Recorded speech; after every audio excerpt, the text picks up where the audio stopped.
Here's the deal. I would say like CD Lamb is someone who I have way higher than everyone because I'm hearing things from the team. I'm hearing things from reporters, from eyes at practice, from analysts, from former wide receivers talking about how transcendent his talent is and his connection with Dak Prescott. The numbers they had while Dak was healthy last year line up with that. I think they're going to have to throw a ton. I know there's other weapons. There's Amari. I get it. No, CD Lamb's going to be a top 5 finish. Top 5 wide receiver. Yes, top 100%. 100% lock it up. Top 5 wide receivers, like 1,500 yards and 8 touchdowns. Yeah, I think he'll have that.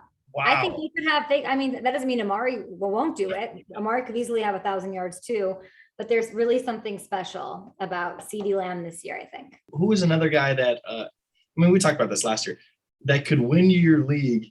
You know, most people don't win championships based on their first and second rounders. It's always like an Antonio Gibson that's drafted late, a DK Metcalf that's drafted late, Russell Wilson got, and they explode. Is there a guy this year that, I know you mentioned CD. Rondale Moore is this wide receiver that the Arizona Cardinals drafted.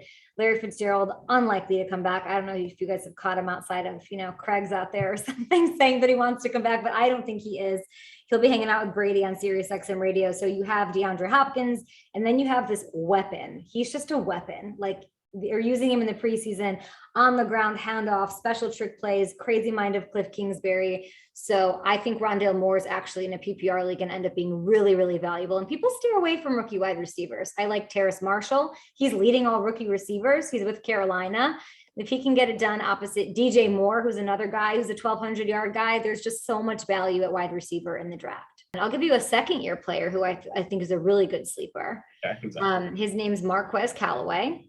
He's out of Tennessee. He's undrafted. I said before the game, the second preseason game, like, give him a look. He's lighting it up in camp. Everyone loves him. Coach Sean Payton loves him. The team loves him. And he's really been a standout. And if you don't have Traquan out there, and if you don't have Michael Thomas out there, you really only have Kamara, and Kamara's operating as your number one receiving option, you're in trouble. So I think the defense will obviously help them out as a team, but fantasy-wise, Callaway, I think, is going to ball out. Anything else? Any other fantasy expertise that we need to know about? Browns defense, I think, is sneaky good. I'm trying to think.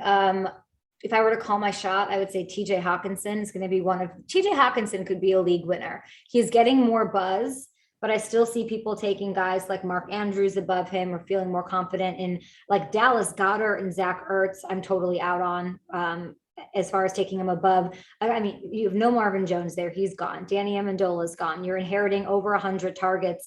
Your coach is biting off kneecaps, and he's the guy. He was a tight ends coach down with Sean Payton in New Orleans, so he knows the tight end spot. He's the primary target. When you have a tight end who's getting over 140 targets, and that's likely what he's going to get, there's no way in my head he ends up outside the top 3.